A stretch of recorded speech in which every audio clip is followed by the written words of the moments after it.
Vainqueur de l'Europa League avec Séville, finaliste avec l'OM, champion du monde 2018, de héros national en France, il est devenu un des plus fervents opposants aux héros, mais celui de Marseille. Ses bacchantes légendaires ont séduit la France entière, mais pas seulement.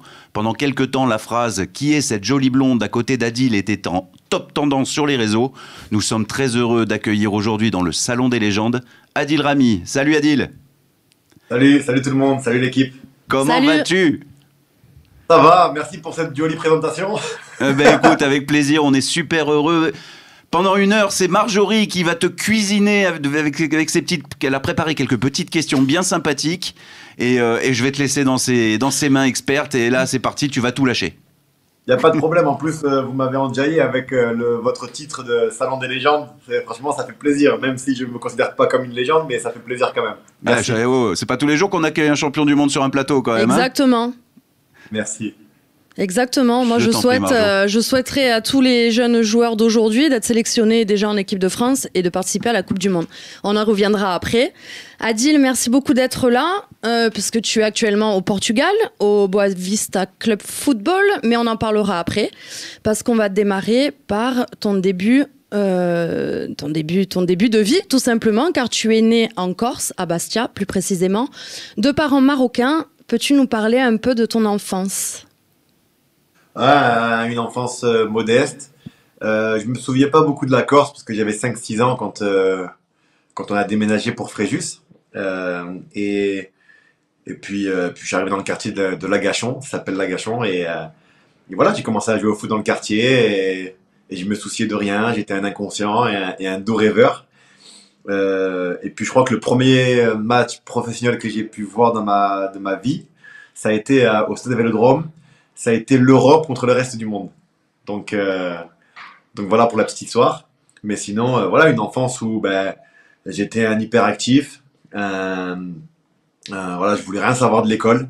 Tu sais, le contexte, être assis, écouter la prof et enfermé pendant 7-8 heures, là, ça m'intéressait pas du tout. Ça veut pas dire que j'étais un cancre, hein, mais j'étais pas adapté à ce genre de choses. Et voilà, j'aimais tous les sports du monde et le foot par-dessus tout. Donc voilà quoi. Donc, tu as été formé à Fréjus, comme tu l'as dit tout à l'heure, mais tu travaillais également en parallèle, comme la plupart des joueurs semi-professionnels. Donc, tu étais agent municipal. Et tu as une petite anecdote, parce que grâce à ce travail, tu as pu t'acheter, je crois, une très, très, très jolie voiture. Ouais, alors je précise, hein, on dit jardinier, mais j'ai jamais été jardinier. Moi, j'étais mécanicien. Pourquoi mécanicien ? Parce que dans un quartier... on a souvent tendance à avoir besoin d'un mécanicien pour les scooters volés ou pour les voitures ou peu importe. Je me suis dit, je vais me mettre dedans, on va avoir besoin de moi, je vais avoir de l'argent en cash. Mais voilà, j'avais envie d'être un petit peu connu dans mon quartier. Souvent, le mécanicien, c'est celui qui s'en sort un peu plus que les autres quand on est jeune. Et puis je me suis acheté comme j'étais un petit peu un séducteur, je le suis toujours d'ailleurs, mais je me suis acheté une Golf 3 cabriolet et voilà quoi. C'était ma vie. C'est très bien. Mais tu rejoins donc rapidement le LOSC, parce que tu es repéré, donc tu es sollicité. Tu pars à Lille, tu démarres en réserve, mais tu progresses très très très vite. Tu te fais remarquer, donc tu intègres rapidement l'équipe 1. Parle-nous un peu de ça. Exactement. Alors en fait, il faut savoir que je travaillais de 5h du matin à 12h30 à la mairie de Fréjus. On avait le maire de Fréjus qui s'appelait Élie Brun et qui faisait tout pour les jeunes et pour le football, donc j'avais de la chance. Et c'était dur pour moi parce que je faisais 5h du matin jusqu'à 12h30, 13h. Je faisais une sieste et à 16h, je rejoignais, c'était l'équipe de DHR ou l'équipe de CFA, peu importe. Mais à l'époque, on considérait pas trop les jeunes de la région et de la ville. On préférait acheter des joueurs d'ailleurs et donner de l'argent, enfin peu importe. Et moi, je touchais un SMIC de 1000 euros, 1100 euros avec la mairie. Et Fréjus me donnait 500 euros. Voilà, c'était ma vie, jusqu'au jour où on me repère et on me dit, c'était mon entraîneur, coach Bréard, qui me dit, écoute, t'as quelque chose, je pense que tu devrais aller faire un essai à Lille. Voilà, j'ai parlé de toi, j'ai parlé à Pascal Planck, qui est aujourd'hui entraîneur de Nîmes, que j'aime énormément. Donc ils m'ont pris en essai, j'ai fait un essai d'une semaine. Bien évidemment, à ce moment-là, j'ai eu le réflexe de me dire, je ne savais pas comment me comporter. J'ai eu très peur. J'avais 19 ans. Je connaissais pas le monde professionnel. Moi, je connaissais que la mairie de Fréjus, les boîtes de nuit au week-end et voilà quoi. La réserve. Et donc, voilà, voilà, vous avez compris quoi. Comme tout le monde, hein. Je connais. Et là, et là, je me repose sur une idée. Je me dis, voilà, écoute, ça sert à rien de me montrer autre chose. Tu sais pas dribbler, du moins, t'es pas un as de la technique. Alors, joue sur tes qualités. Alors, j'ai joué sur mes qualités qui étaient l'endurance, parce qu'il faut savoir que je suis très endurant, et sur l'aspect athlétique, physique, dans les duels et les transversales. Et c'est ce que j'ai su montrer pendant une semaine avec beaucoup de grinta. Et là, j'ai tapé dans l'œil de Pascal Plante qui me dit, bah écoute, tu vas revenir ou pas, on va voir. Et du coup, bah, je reviens à Lille avec les jeunes. Ils avaient tous 15-16 ans, j'avais 20 ans. Et là, je prends 10 kilos de muscles et je commence à apprendre à ce que c'est ce que c'est que d'être footballeur professionnel. 8 mois après, Claude Puel qui me demande de monter avec l'équipe première pour compléter le groupe. Je complète le groupe et je devais venir 15 jours. Et là, ben là, je leur rentre dedans. Encore une fois, fidèle à mes qualités. Je sais faire que ça, donc je leur rentre dedans. Ils me demandent de venir le lendemain. Je reviens le lendemain. Pareil, je leur rentre dedans encore. Et puis, je reste la semaine. Et à la fin de semaine, ils me convoquent directement pour le premier match. Donc, du coup, ben, ça parle de moi dans les médias pour la première fois, où je vois mon nom Rami. La dernière fois que j'ai vu mon nom comme ça, c'était à l'école, pour me faire gronder, tu vois. Donc, je suis choqué, je suis fier. Et là, je vois qu'on me met titulaire. Et je t'avoue que j'étais mécanicien. 9 mois après, je suis dans l'équipe. On me met titulaire. Et là, j'ai eu très, très peur. J'ai eu tellement peur que je me suis dit, je veux pas jouer au football. Je veux juste être là avec eux, prendre de l'argent. Et je suis pas prêt pour être mis à la lumière. Donc, ce jour-là, bah, il m'a pas mis titulaire. Mais par contre, le match d'après, la même chose. Je vois mon nom titulaire dans l'équipe d'avant-match. On arrive à la réunion et là je vois mon nom dans l'équipe titulaire de Claude Puel. Et pendant qu'il fait sa causerie d'avant-match, je l'ai même pas écouté. J'étais en train de me préparer psychologiquement à aller lui dire que je voulais pas jouer ce match-là, que j'étais pas prêt, que j'avais très peur. Au final, j'ai rien dit et je me suis dit, écoute Adil, joue ce match. C'était contre Auxerre à l'époque, une équipe compliquée à jouer avec Akale et toute la clique. Et je me dis, écoute Adil, fais tes 90 minutes. Juste triche pas, reste fidèle à toi-même et tu laisses faire le destin. Et c'est ce qui s'est passé. J'avais une note de 6 à la fin du match et j'avais trouvé ça tellement facile. Et là, j'ai appelé ma famille, j'ai appelé tout le monde et je me suis dit, et je leur ai dit, waouh, je vais aller très haut. On a l'impression que c'est des animaux. On m'a fait croire après juste que c'était tous des animaux, mais en fait, avec du travail, je peux tous les bouffer. J'avais dit ça à ma soeur, j'avais dit ça à ma mère. Tout le monde en rigolait. Et au final, bon ben voilà, après vous connaissez mon petit parcours. Oui, et justement, tu vas très très haut parce que tu as la chance en 2007 de pouvoir choisir entre la sélection marocaine ou l'équipe de France. C'est quand même assez incroyable. Ton parcours, il est parti, il s'est envolé très rapidement. Ben alors après mes premiers matchs avec Claude Puel, c'était en fin de saison, donc j'ai eu la chance que Lille ne jouait plus rien, donc il m'a fait jouer pour voir un petit peu ce que je valais. On arrive en la trêve, le mercato d'été, je pars en vacances, je suis un peu la star de Fréjus. Je reviens et il me dit, écoute Adil, tu vas être le 5e défenseur. Tu as joué l'année passée 2 matchs, maintenant il faut respecter la hiérarchie et il y a du monde devant toi. Il faut que tu apprennes le métier, ça va venir. Tu es le 5e défenseur de l'équipe. Mais moi, je viens de la mairie de Fréjus, je dis oui, il n'y a pas de problème. Il m'avait donné un petit contrat de rien du tout et j'avais dit oui, je disais oui à tout. Je voulais juste me montrer, prouver que j'étais prêt pour tout, quoi. Et pendant cette préparation, voilà, quoi. Je gagne ma place. Et le premier match de la saison, je commence titulaire. Donc je suis passé du 5e au 1er défenseur. Et là, j'ai la sélection du Maroc qui m'appelle. Je suis dans une chambre, je reçois mon courrier, je vois le symbole du Maroc. Et là, j'ai la chair de poule. Et en fait, la mentalité que j'avais à cette époque-là, c'est que j'avais tellement peur de retrouver ma vie d'avant, de mécanicien, parce que ça me plaisait pas, parce que j'ai jamais voulu être mécanicien. Moi, ma vie, c'était le football. Et en fait, je voulais absolument monter vite là-haut. Je voulais vite monter très, très loin. Et donc, du coup, je voulais aller à l'équipe du Maroc. Je me suis dit, vas-y, je vais l'accepter. Je suis trop content, je suis fier, c'est une fierté. Je pouvais pas rêver de mieux. Et là, on me dit, écoute, Adil, tu n'iras pas à la sélection du Maroc. Je dis si, c'est mon pays, je veux aller à la sélection du Maroc. Je suis français-marocain. Et moi, voilà, mon père regardait l'ancienne Coupe du Monde à l'époque, euh, avec le Maroc, l'hymne du Maroc, le pays, c'est, voilà quoi. J'aime aussi le Maroc, quoi. La France et le Maroc.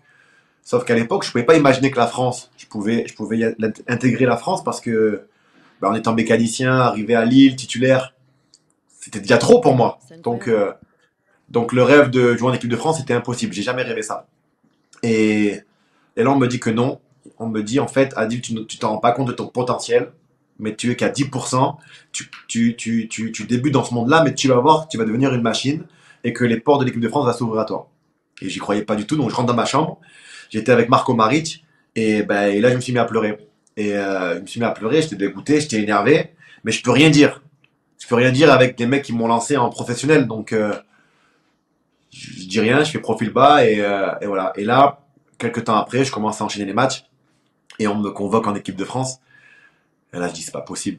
J'ai dit j'ai vu l'équipe de France défiler en bas, tu sais, dans les infos, les noms, non pardon, et je vois à un moment donné Ramé.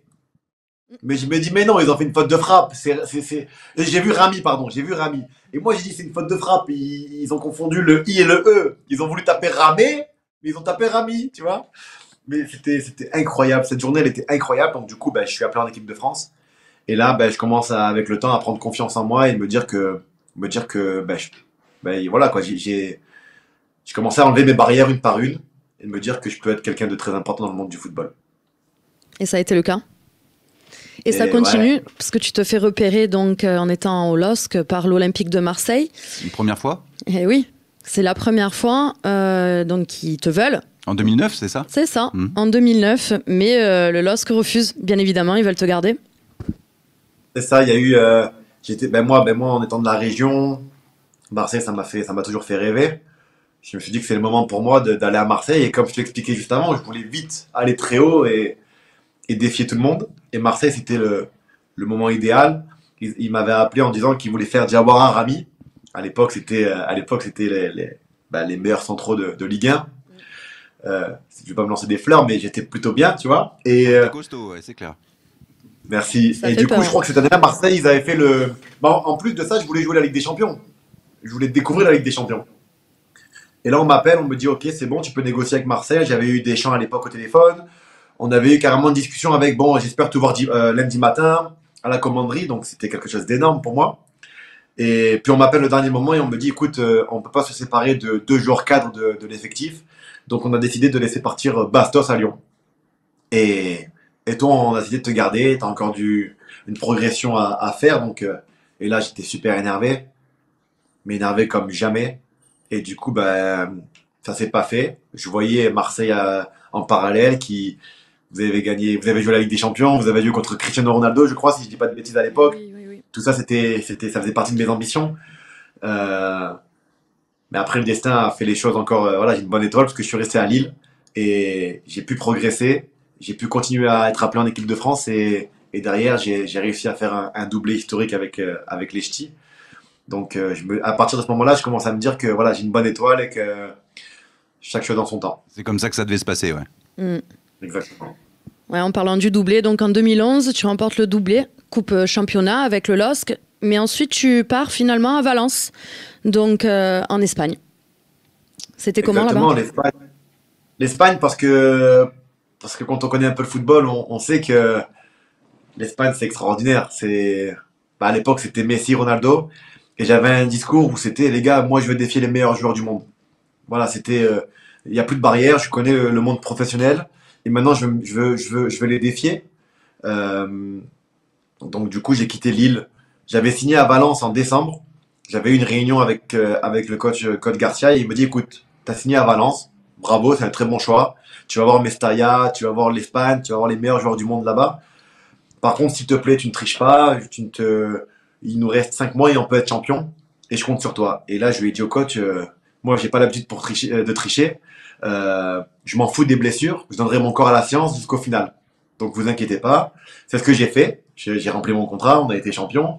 Et là, quand j'arrive à Valence, c'est incroyable parce qu'on est champion avec Lille. Donc, on était un petit peu les stars à l'époque, parce qu'on a fait sensation.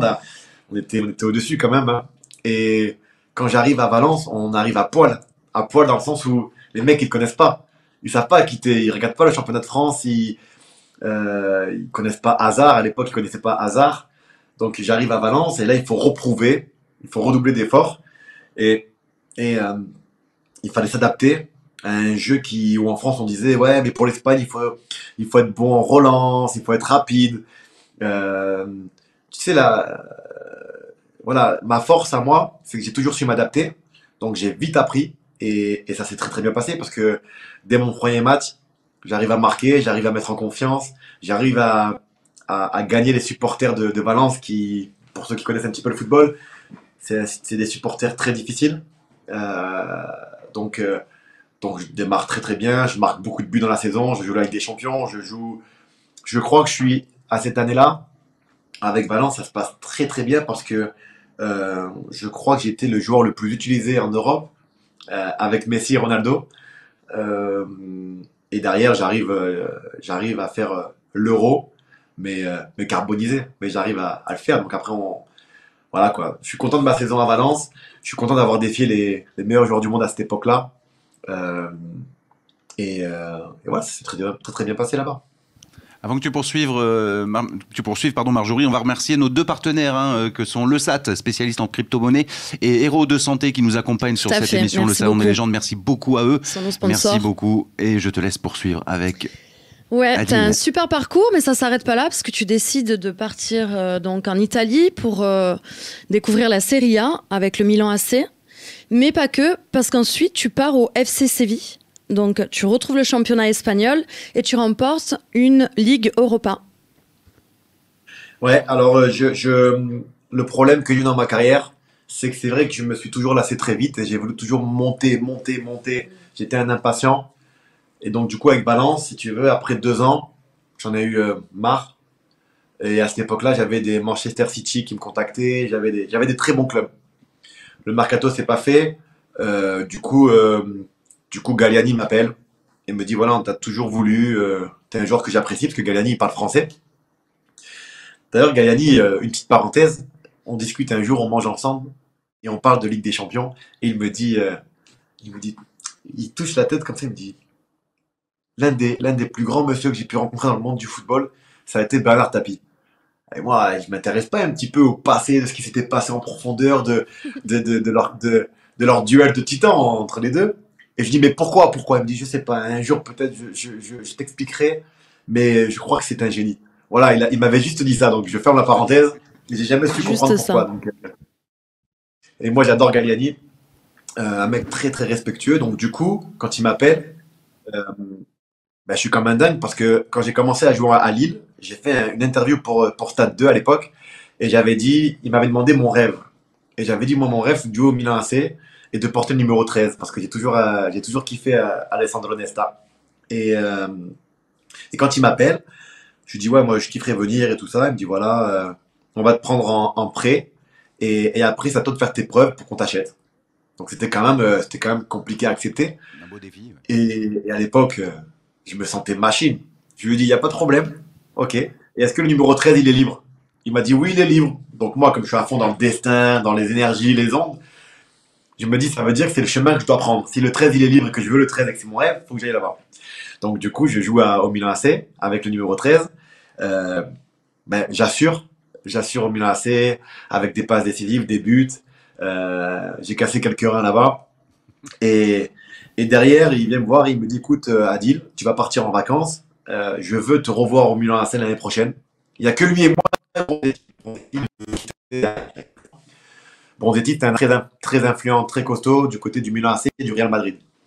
Et il me dit, Adil, droit dans les yeux, toi et moi, je te serre la main et je te dis, je peux compter sur toi, est-ce que tu vas jouer au Milan AC l'année prochaine? Et je lui dis, il n'y a pas de problème. Il me dit, tu vas pas à la Juve, tu vas pas à l'Inter. Moi, je te donne ma parole que je vais tout faire pour te récupérer parce que j'étais en prêt de Valence, quoi. Je vais me battre pour toi. Je lui dis, ok, c'est parti.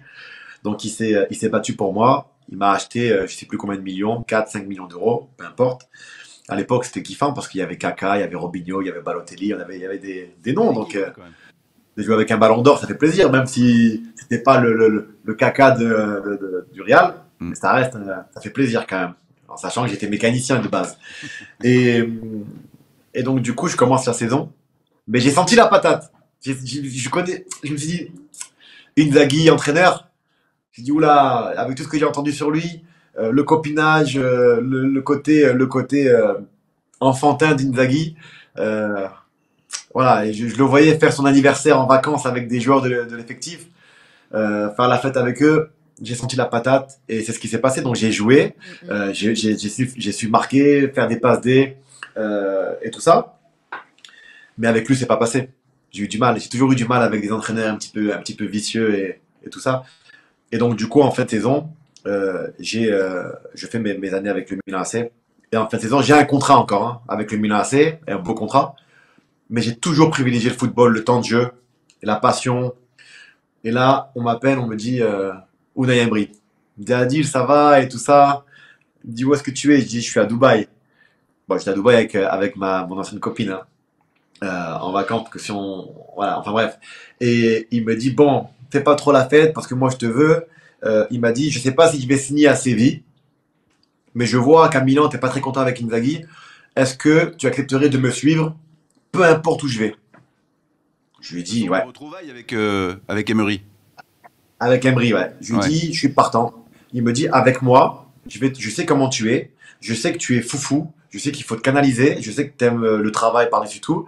Mais je veux que tu retrouves l'équipe de France, parce qu'à l'époque je jouais plus trop en équipe de France. Je veux que tu retrouves l'équipe de France, je veux que tu retrouves cette grinta que tu avais à l'époque.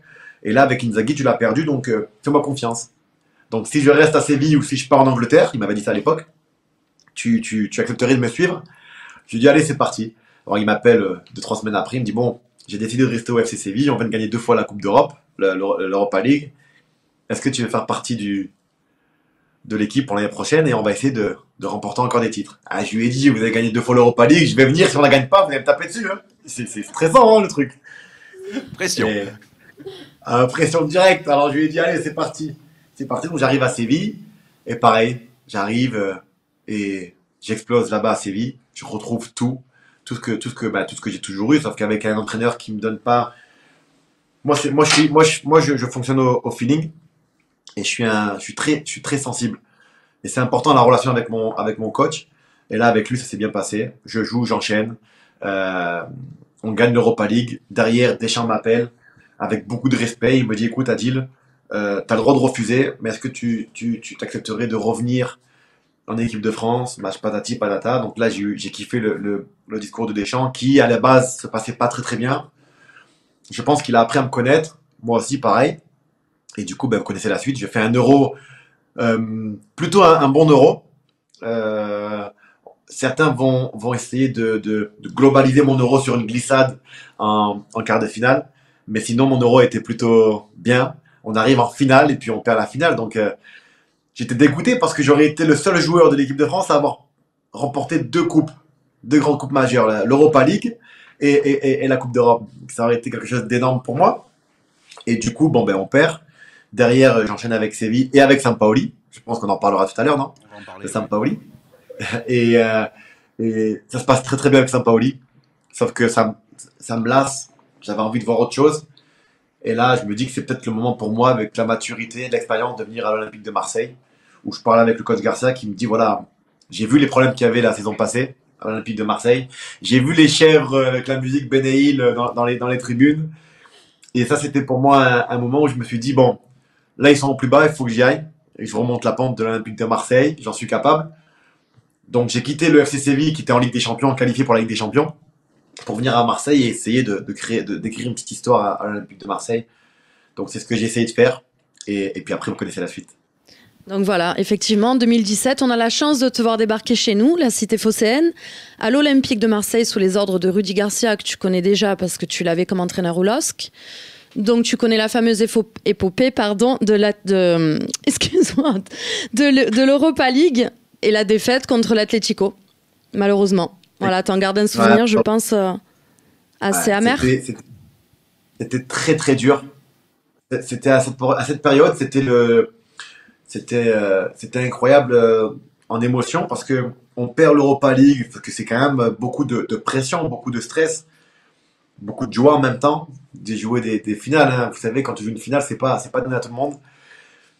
Et on la perd, on prend un énorme coup, un énorme choc. Et le lendemain, on m'appelle pour me dire que je suis convoqué en équipe de France. Je crois que c'était le lendemain. Et quand on m'appelle pour l'équipe de France, je me dis c'est bon, je suis champion du monde. J'ai une vidéo dans mon téléphone avec un ami.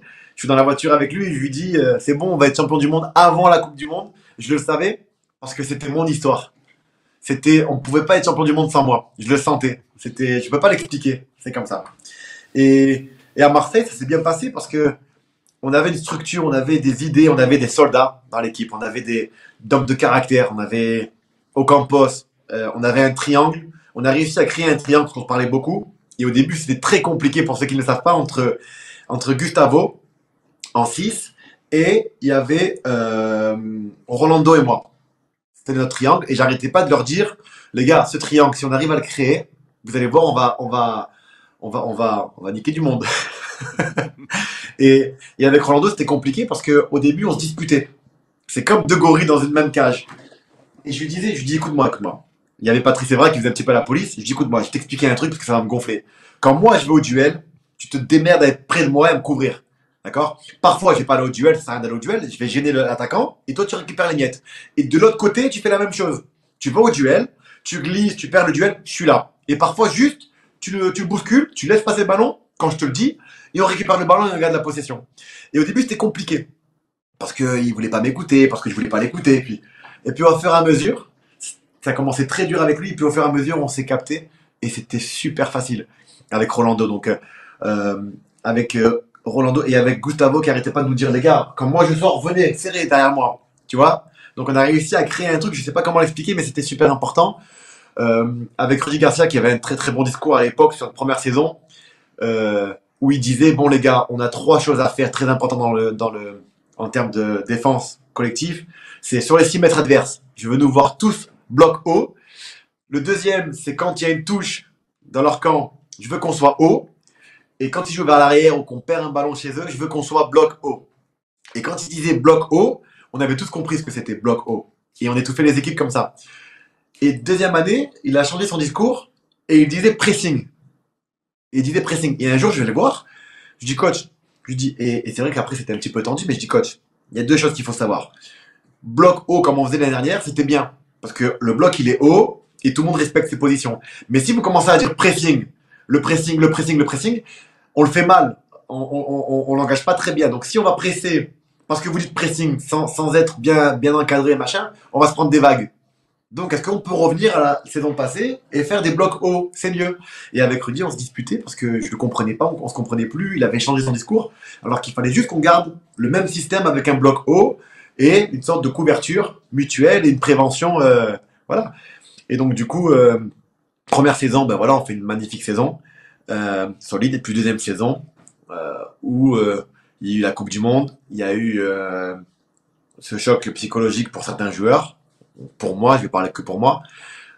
Je pars en vacances, je suis content, je fais la fête. Derrière, on me donne que 14 jours de vacances. J'essaye de revenir en forme, sauf que moi, ben mes qualités, j'ai besoin d'une grande préparation parce que ma qualité première, moi, c'est mon aspect athlétique, physique, et que j'ai besoin de travailler ça en début de saison pour être le meilleur en défense centrale. Sauf qu'à chaque fois que j'ai fait une mauvaise préparation, pas de préparation, c'est mort. J'arrive pas, et du coup, à l'Olympique de Marseille, j'ai été professionnel, mais j'ai pas été bon. J'arrivais pas à trouver un rythme, j'arrivais pas à évacuer tout le stress de mes mauvais matchs, j'enchaînais les mauvais matchs, j'essayais de me reconstruire, j'allais faire de la boxe, j'allais faire du crossfit pour justement essayer de retrouver un petit peu de cardio, un petit peu de forme physique. Il y a eu de la manipulation, parce qu'aujourd'hui je peux le dire ouvertement, mais l'ancien président, quand tout va bien, il n'y a pas de problème, on est là autour de toi. Mais quand ça va pas, je l'ai vu cette année avec Payet, je l'ai vu avec Thauvin, je l'ai vu avec d'autres joueurs. On les met en avant pour qu'ils se fassent tabasser par tout le monde. Et c'est ce qui s'est passé avec moi. Donc j'en étais conscient que ma deuxième saison était très compliquée pour moi. J'ai été critiqué, mais ce qui était normal. J'ai pas été aidé du tout. Et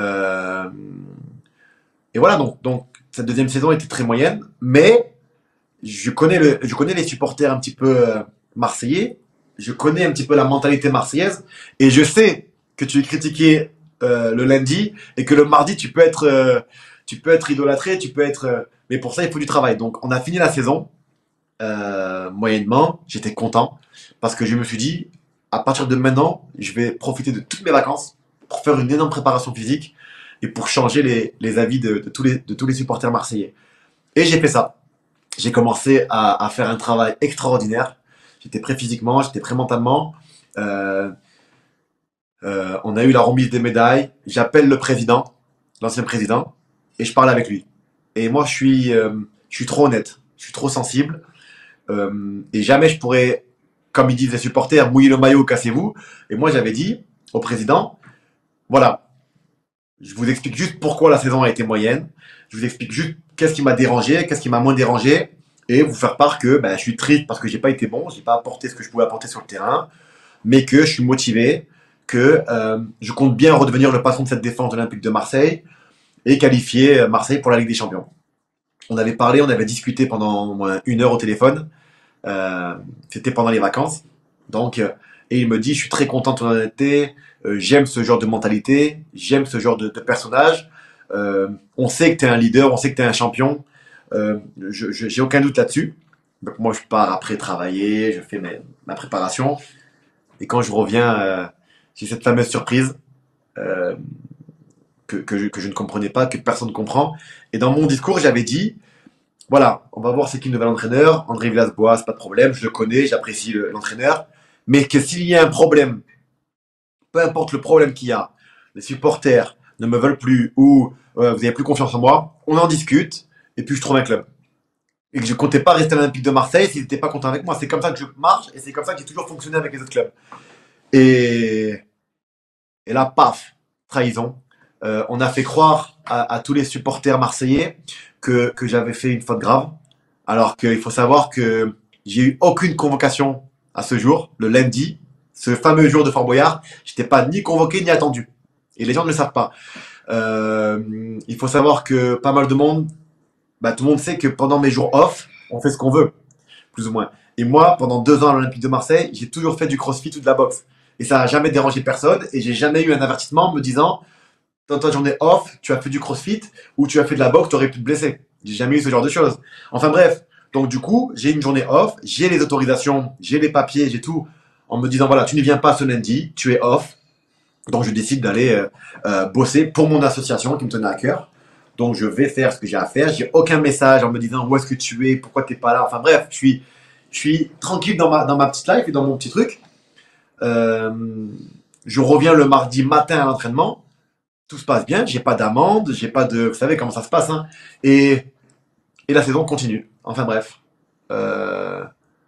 J'attends qu'une chose, c'est de finir la saison et de pouvoir travailler pour pouvoir devenir le leader que tout le monde attendait de moi la saison d'après. Et du coup, il s'est passé ce qui s'est passé. On me vire et ça a été un choc énorme. Si vous voulez, j'avais tous les Marseillais, tout le monde contre moi, sans savoir la réelle histoire. On a manipulé les supporters marseillais. C'était le début des manipulations et ça a été moi la première victime. Je savais pas quoi faire, je savais pas quoi dire. J'étais perdu, j'étais triste. Pourquoi on fait ça à la personne la plus honnête et la plus gentille? Alors oui, j'ai pas été bon, mais pourquoi moi pourquoi j'ai payé autant? Pourquoi enfin, je me suis posé beaucoup de questions.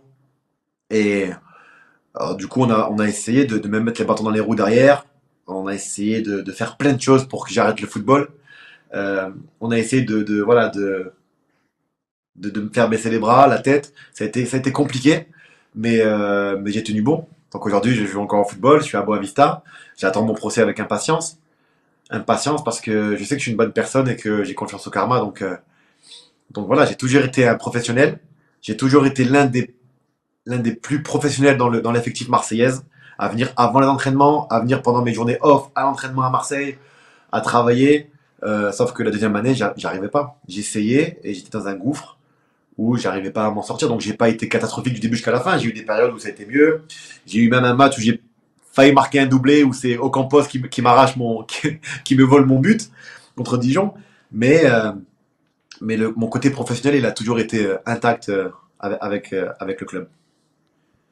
Alors, une petite question, tu sais qu'on est en direct sur Twitch et alors il y a une question qu'on nous pose donc en toute transparence, hein. C'est OM13 qui nous la pose. Et ta petite virée à Monaco avec Pamela à ce moment-là, parce que du coup on est clair, c'est des choses qui étaient ressorties dans la presse et qui a alimenté un petit peu on va dire les chroniques de cette problématique avec le club. Qu'est-ce que tu as à en dire pour mettre les choses au clair? Attends, hop, batterie, tu vois, ça tombe bien, c'est le destin, c'est une question destin. Non, c'est que déjà, il faut savoir que je suis dans mes droits de ne pas venir à un match quand on n'est pas convoqué. J'ai jamais été convoqué quand je ne suis pas convoqué, on n'a pas d'obligation à venir au match. Il y a plein de joueurs de l'Olympique de Marseille qui ne sont pas venus voir les coéquipiers parce qu'ils préfèrent rester à la maison, ils préfèrent se reposer. Moi, j'avais décidé que j'en avais pris plein la gueule. J'étais un petit peu la tête de toutes les critiques.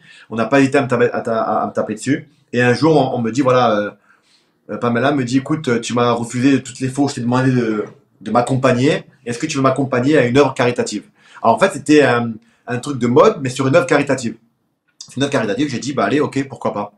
Donc moi, je l'ai accompagné à Monaco ce jour-là, et tout simplement. Mais en aucun cas, c'est une faute grave, parce que dans la charte du footballeur, il n'y a rien qui t'oblige à venir voir les coéquipiers quand tu n'es... Ça, c'est une question de principe. Donc moi, j'avais besoin de souffler. J'étais prêt pour ma deuxième saison. Mais quand bien même, je comprends la question du supporter, mais je vais vous répondre aussi, c'est que quand bien même, je suis pas venu. Je suis pas venu, donc d'une part, c'est pas une faute grave. Une faute grave, c'est quelque chose qui t'empêche de revenir au club. C'est quelque chose de très très grave. Et deuxièmement, pourquoi j'ai pas eu d'avertissement? Pourquoi, quand on a su que je suis pas venu moi voir le match, pourquoi on m'a pas dit avec un petit papier, écoute, un avertissement, t'es pas venu soutenir les coéquipiers? On l'a pas fait parce que j'étais dans mes droits. Je sais pas si vous voyez ce que je veux dire. Donc, on essaye de gonfler mon dossier avec des pseudos, des fautes qui ne sont même pas des fautes minimes pour gonfler mon dossier, alors que non. Et ça s'appelle de la manipulation. On a clairement la sensation de toute façon, c'est la sensation que tu as avec toi, qu'on voulait te faire la peau en fait. C'est-à-dire le but du jeu, c'était de se débarrasser d'Adil Rami. C'est la sensation que j'ai eue, mais après il y a plein de... Héros, il a fait un truc sur SoFoot il n'y a pas longtemps où on lui posait des questions, on lui disait mais c'est que Fort Boyard, et il a essayé de dire oui, mais dans le dossier il y a d'autres choses. Ben oui, justement, parle-en de ce qu'il y a, parce que Fort Boyard c'est le point fort de son dossier. Ben justement, parle des autres points, on aimerait tous savoir. Oui. Donc encore une fois, la charte du footballeur, il n'y a pas d'obligation pour qu'on vienne quand on n'est pas convoqué à un match de football. Chacun fait ce qu'il veut. Exactement. Oui, moi je trouve qu'effectivement c'est l'impression qu'on a, et c'est certainement ce qui s'est passé, parce qu'on ne doute pas une seconde que tu ne sois pas une bonne personne, au contraire. Mais tu penses que c'est un problème personnel ou un problème de gestion d'effectifs? Non, moi je pense que j'ai l'impression, je pense, et j'ai de quoi dire les choses, mais je pense que c'est personnel. Et le problème, c'est que c'est énervant parce que c'est pas son club, c'est pas ton oseille. Le club va payer pour ce que tu as fait, ce que tu m'as fait. Et c'est ça qui est triste. C'est ça qui est énervant, qui va être énervant aussi pour les supporters marseillais. Mais moi, je pense qu'il y a les deux. Alors que j'avais dit, on a eu une discussion, il m'a remercié. Il faut savoir qu'on a une bonne discussion, et qu'il m'a remercié, qu'il m'a félicité, qu'il a apprécié tout ce que j'ai fait, avec l'histoire de je ne suis pas venu voir le match et que je suis parti à une œuvre caritative de mode. Il m'avait remercié 2-3 semaines après. Il m'a dit merci pour ton honnêteté, merci pour tout ça, j'ai apprécié énormément. Et c'est par la suite, j'ai reçu un courrier 2 jours après une grosse dispute de ce qui s'est passé dans ma vie privée et dans un truc qui est en interne. Et c'est ça qui est affolant. D'accord. C'est quand même, merci Adil en tous les cas de ton honnêteté et de tes précisions, parce que c'était important aussi pour les supporters, pour qu'ils comprennent un petit peu comment ça s'est passé. Oui, non, c'est un peu le but aussi de cette émission, c'est de pouvoir laisser la parole sur les injustices qu'il y a eu en coulisses et sur ce qui est sorti de par les médias. Donc au moins les personnes peuvent s'exprimer en plateau et régulariser un peu la justice les concernant. Donc nous, on est ravis que tu aies pu t'exprimer sur ce sujet, parce que c'est vrai vu comme ça, on s'est vraiment acharné sur toi. C'est de la folie. Donc c'est très bien que tu puisses rétablir les choses en t'exprimant, c'est important. Voilà. Merci. Donc moi j'ai une petite question aussi concernant Andoni Zubizarreta. Que penses-tu de lui, puisqu'il a eu un beau départ également. Donc, est-ce que tu as des choses à nous dire? La réaction est sensationnelle. Clippez-nous ça, c'est les bon, amis. On a compris, t'as pas besoin d'épiloguer. Zubizarreta, je suis comme vous, je le connais pas. Ah, d'accord, ok. Non, Zubizarreta, ça avait l'air de quelqu'un de gentil. Je le trouvais discret, je le trouvais timide, réservé. À chaque fois que je venais le matin, il me parlait, il aimait bien parler avec moi parce que le côté espagnol, je sais pas, donc on a échangé, il n'y avait aucun problème avec lui. Après, je peux pas le juger professionnellement juste parce que je ne peux pas juger aujourd'hui ni McCourt ni le Marseille à cause d'une mauvaise gestion d'un président. Donc je vais rester propre avec lui. Je peux absolument rien dire. Je peux juste vous raconter une petite anecdote avec lui. C'est qu'un jour, j'arrive un petit peu en retard à l'entraînement. J'arrive en courant et j'arrive en courant tout ça. Et là, je monte. Il y a les joueurs à la réception comme ça. Il me dit, hey, Rami, l'heure, tu vois. Et bon, je suis Monsieur Punchline. Et moi, j'arrive avec le sourire. Je lui dis, je suis désolé, je paye l'amende. Je dis, mais par contre, on en parle de toi, t'es en retard depuis le début du mercato, t'as recruté personne, c'est normal. Et là, il y a tout le monde qui a rigolé. Et du coup, maintenant, tout le monde en parle, quoi, dans les vestiaires. C'est resté. J'en parle encore. Excellente anecdote. Alors, dis-moi, tu as connu le début du Champions Project à l'Olympique de Marseille. Nous, on est en plein dans le deuxième, là.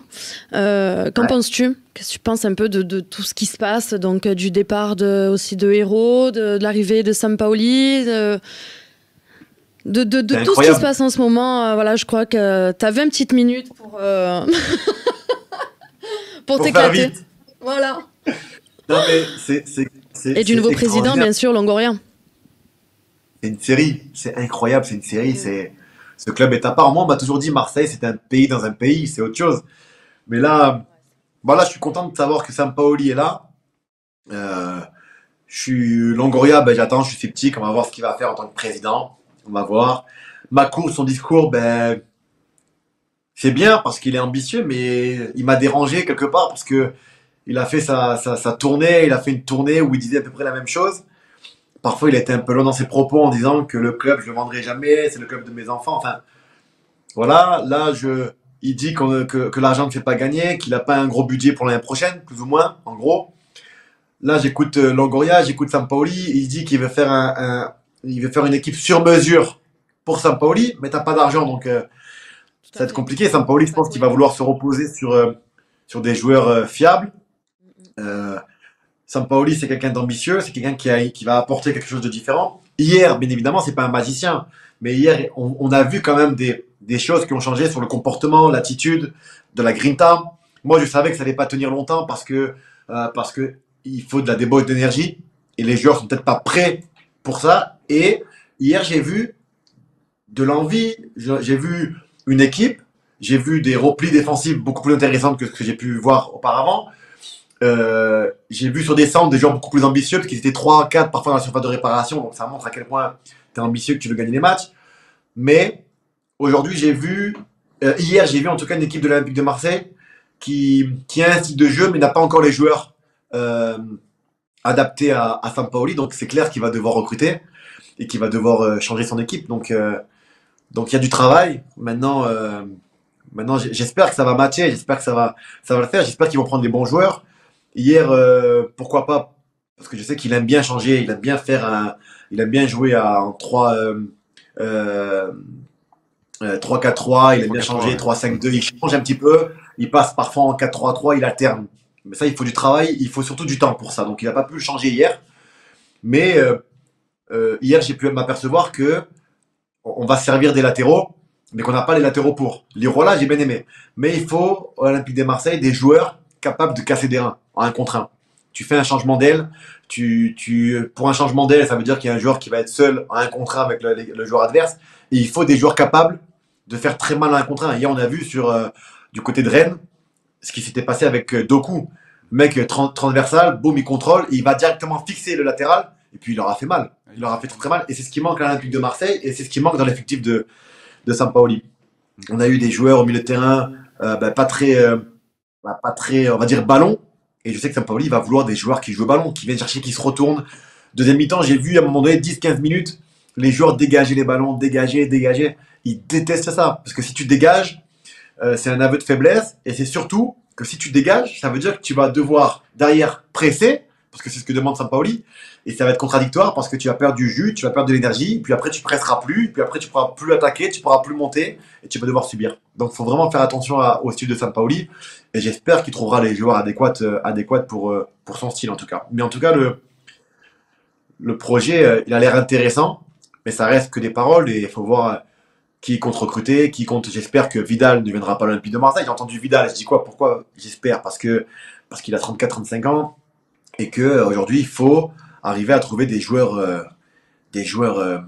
beaucoup plus performants, beaucoup plus jeunes et qui s'inscrivent dans le temps, tu vois. Moi, à l'époque, quand je jouais à Marseille, je me rappelle, j'avais fait un match et on avait joué contre, je sais plus qui, il y avait Thuram, le jeune Thuram, il était rentré 10 minutes. Et sur 2-3 actions, j'ai dit, waouh, j'ai dit, les gars, il est fort, lui, à la fin du match. On me dit, non, on le connaît, certains joueurs, on le connaît chez les jeunes, il est vite fait. Et en fait, je pense que Marseille, ils auraient dû, c'est sur ce style de joueur qu'il faut parier. Ce style-là, c'est des Français, c'est des joueurs super talentueux, les mecs qui vont s'adapter, ils vont respecter. Et voilà, exactement. Et ça, c'est l'erreur qu'on a fait, je pense, l'une des erreurs qu'on a fait à l'Olympique de Marseille, c'est de balayer ce type de joueur. C'est dommage. Et toi qui as connu Sampaoli, justement à l'entraînement, là il aura promis du sang, des larmes, tu t'es éclaté à l'entraînement avec lui? Ouais, moi j'adorais, mais c'est vrai qu'il est toujours derrière toi. Hier on l'a vu, hein. Hier j'ai vu que les centraux ils étaient attentifs à ce que l'attaquant ne se retourne pas. Et qu'ils aillent manger comme ça sur les talons, H24.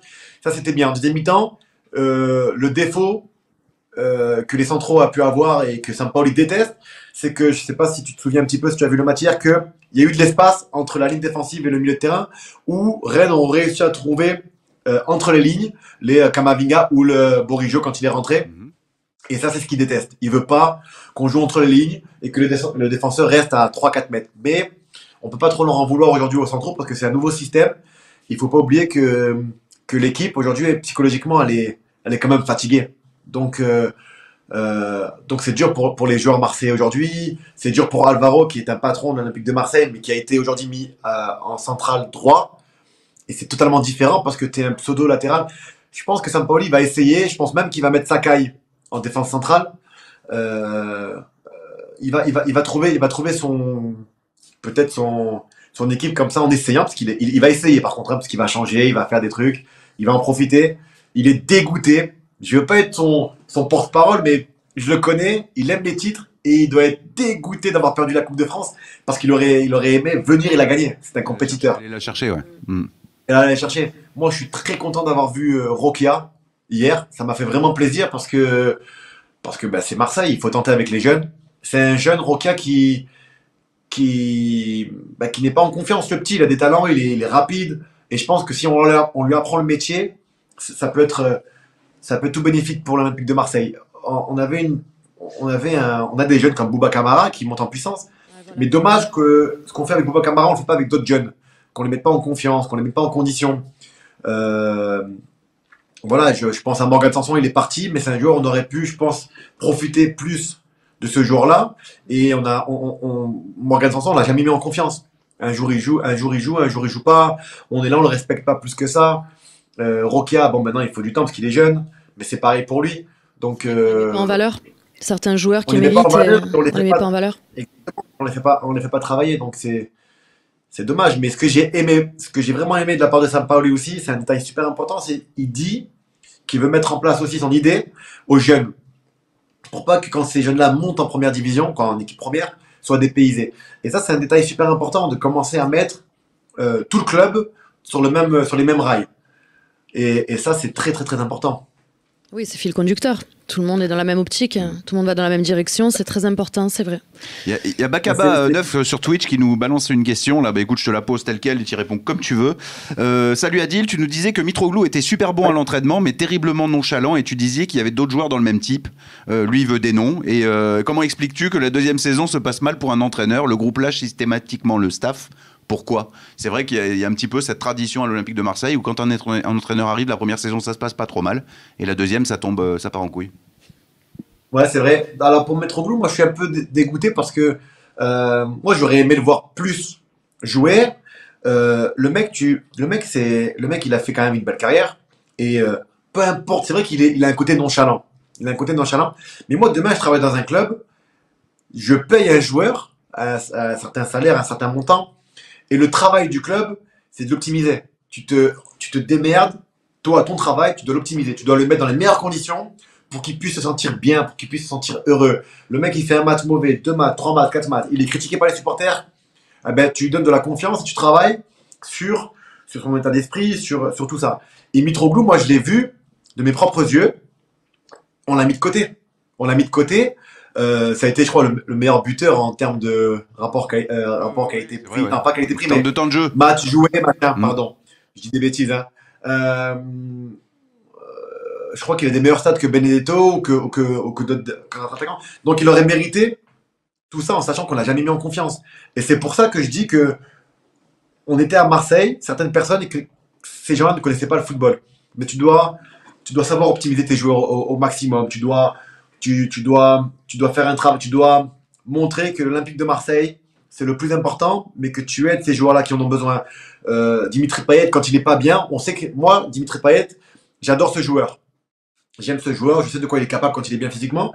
Quand on voit qu'il n'est pas bien, c'est vrai que c'est une faute de sa part, il est en surpoids, eh ben c'est là où l'erreur c'était de le mettre en avant pour que tout le monde le tape dessus, tu sais. Alors que non, tu travailles à l'Olympique de Marseille, tu te démerdes pour le protéger et le faire travailler. Tu trouves une solution, t'es pas content, tu lui fais savoir, t'as un nom, t'es renommé, il n'y a pas de problème. Mais ici c'est l'Olympique de Marseille, tu vas 1 semaine, 2 semaines, tu fais un travail spécifique pour perdre ton poids, c'est bénéfique pour tout le monde, et tu reviens. Et là, tu lui fais comprendre que voilà, moi c'est comme ça que je vois les choses. Et c'est pour ça que je suis triste pour Mitroglou, parce qu'on l'a laissé tomber. Alors que ce jour-là, j'ose même pas imaginer, si on lui donne un petit peu de confiance et qu'on l'optimise, je pense qu'on aurait pu en tirer bien plus que ce qu'on a pu faire avec lui. Pour moi, c'est de l'argent jeté par les fenêtres. Et du coup, la deuxième question, c'était sur les deuxièmes années. Ça, c'est l'Olympique de Marseille. C'est vrai que souvent, on fait une belle saison et après, à Marseille, ben, c'est comme ça. Le problème, c'est que j'ai l'impression qu'à Marseille, on complimente vite, on encense vite. Et parfois, quand il y a trop de compliments, ben, ça fragilise certains joueurs qui se laissent un petit peu aller. Et puis derrière, on s'enflamme. Et puis voilà, on s'enflamme très vite à Marseille. Les joueurs, les supporters, et puis derrière, quand on a trop de compliments, ça fragilise et ça baisse automatiquement le niveau du joueur et tout ça. Mais après, je ne vais pas passer mon temps à défendre les joueurs. Bien évidemment, ils ont leur part de responsabilité. Et oui, je suis d'accord. J'ai vu des matchs, c'était catastrophique. Ça m'a même fait croire, mais avec de l'humour, que ma deuxième saison était plutôt moyenne au lieu de catastrophique. Par rapport à ce que tu as vu. Ouais. Ouais, mais parce que j'ai vu des comportements, j'ai vu des matchs, j'ai vu des choses. Je me suis dit, waouh, comment t'as pu me virer, quoi. Enfin, bref.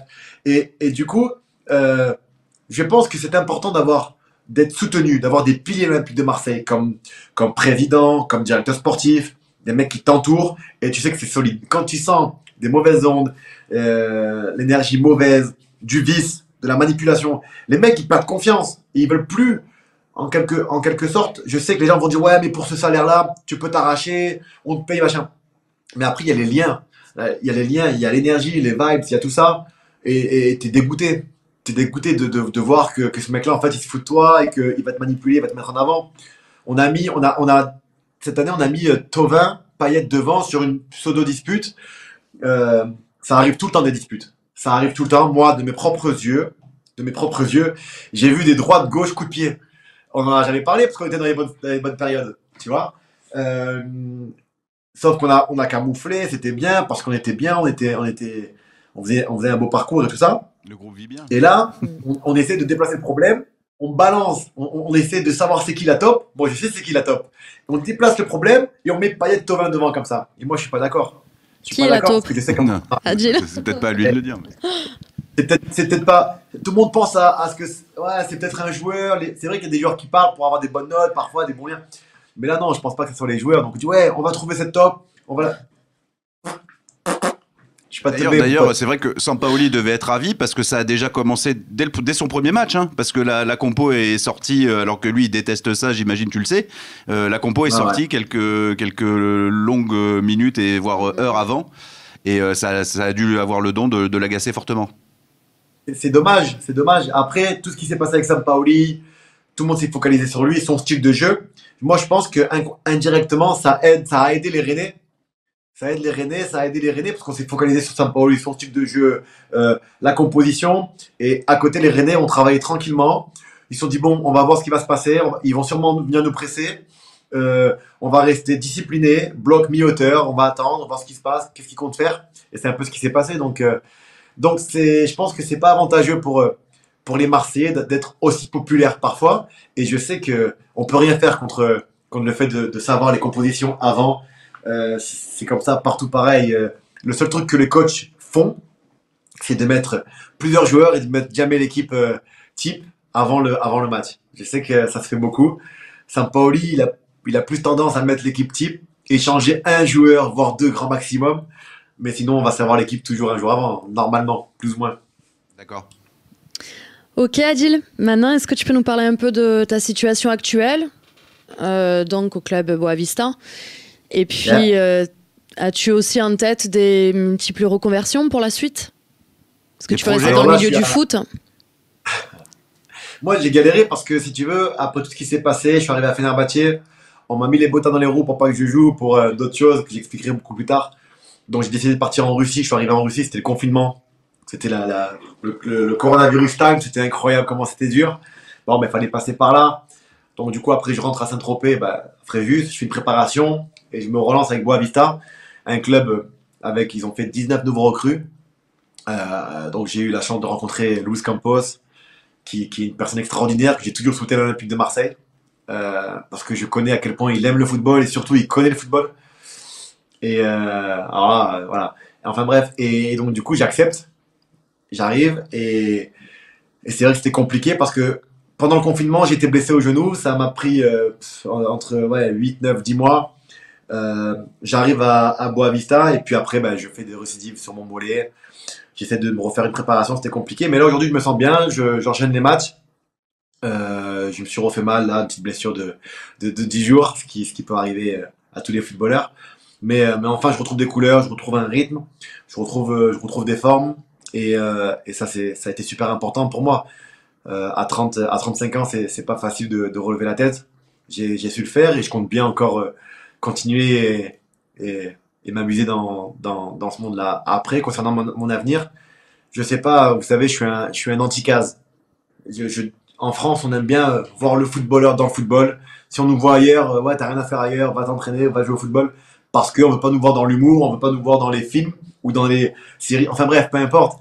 Moi, j'ai aucune case. Et j'arrive moi-même à me surprendre. Je m'en fous, en fait, de ce qui va se proposer à moi. Je vais m'amuser, je vais y aller tête baissée.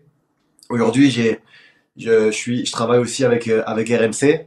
Ça se passe bien. Il faut juste laisser aux gens le temps d'adopter ma voix, parce que c'est compliqué de se faire adopter une nouvelle voix, une nouvelle analyse. C'est pas facile en plus à distance. Et en plus, je suis encore en activité. Donc parfois, j'essaie de m'adapter, de trouver le juste milieu. Mais franchement, tu peux me voir nulle part comme de partout. Bon, plus de partout que de nulle part, je pense. Mais on va voir.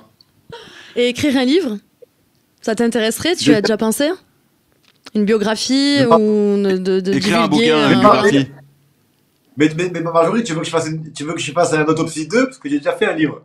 Oui, mais une suite vraiment plus comment dire, dans les détails. Les taupes, par exemple. Plus croustillante, c'est ce qu'elle veut dire en fait. Non, mais c'est vrai que ça m'a traversé l'esprit d'en faire un film. Alors ça peut être marrant, les gens vont rigoler, mais il est complètement fou, mais ils se prend pour qui? Mais ça m'a traversé l'esprit. Généralement, quand il y a des choses qui me traversent l'esprit, attention, c'est pas bon signe pour moi parce que je suis un excessif et je suis un ambitieux. Donc c'est vrai que mon exemple, alors certes, je suis conscient que je suis pas le meilleur footballeur du monde, mais je sais que le football c'est le sport le plus populaire du monde et que je sais qu'il y en a beaucoup que j'ai réussi à faire rêver parce que je pars de rien. Je suis comme eux. Moi j'ai connu le travail, j'ai connu la galère, j'ai connu tout ce qu'ils ont pu connaître les gens de quartier, les jeunes de quartier, tout ça. Et j'ai envie de peut-être de transmettre ça à travers un film touchant. Et on va voir, donc ça, ce sont des idées. Je suis ambitieux, mais c'est un truc qui pourrait m'intéresser parce que je trouve qu'on peut encore faire plus vis-à-vis des jeunes et encore plus dans ma région. Donc voilà quoi. Intéressant. Ça peut vraiment être très très bien. Vraiment. Merci. Merci beaucoup Adil, en tous les cas tu as été sans fil pendant 1 heure, on s'est régalé avec toi dans le Salon des légendes, merci beaucoup. Merci à vous, merci à toute l'équipe du Phocéen. On s'est régalé. Une bonne fin de saison parce que je sais que les Marseillais ont souffert cette année, donc je vous souhaite le meilleur les copains. Est-ce que tu souhaiterais dire quelque chose aux superstars que tu as connus, supporters marseillais qui t'écoutent, qui te regardent? Supporters. Oui. Yes. Supporters. Non, que moi, ça a été un honneur pour moi d'avoir porté le maillot de l'Olympique de Marseille. J'ai essayé d'apporter ma pierre à l'édifice. Je me rappelle juste en début d'histoire avec l'Olympique de Marseille, j'avais annoncé, et je pense qu'il y avait M. Canotti avec nous, Romain, j'avais dit que moi, j'aimerais emmener cette équipe de l'Olympique de Marseille en finale d'Europa League.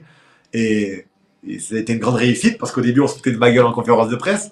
Et derrière, je suis désolé. De cette deuxième saison, je sais que j'étais attendu, j'ai pas su, footballistiquement parlant, être à la hauteur de ce qu'ils attendaient. C'est plutôt un compliment parce que je sais qu'ils attendaient plus que moi, donc ça veut dire qu'ils croyaient en moi. Donc, mais après, c'est la vie du footballeur, il y a des hauts, il y a des bas. C'est comme ça. Je suis triste de pas avoir eu la chance de pouvoir me racheter. Donc ça, c'est pour moi quelque chose qui m'attriste énormément. Mais j'ai pas été maître de mon destin à ce moment-là, donc j'espère que le karma fera bien les choses. En tout cas, voilà, merci du fond du cœur pour les messages que je reçois, les encouragements, et voilà, tout simplement les copains. Mais en tout cas, merci le Phocéen, et je vous dis, on les aura les méchants. On les aura les méchants. Merci beaucoup Adil. On remercie également le SAT, évidemment, spécialiste en crypto-monnaie et RO2 Santé, nos deux partenaires sur cette émission. Merci beaucoup Adil. Très bonne fin de saison pour toi, au Boavista, en espérant que on te suit ensuite ton évolution et que ta blessure soit qu'un mauvais souvenir. Et on se retrouve bientôt évidemment sur GTRP. Je te lâcherai pas. Je t'embrasse. À très vite Adil. À très bientôt. Merci. À très bientôt. Ciao. Ciao. Merci.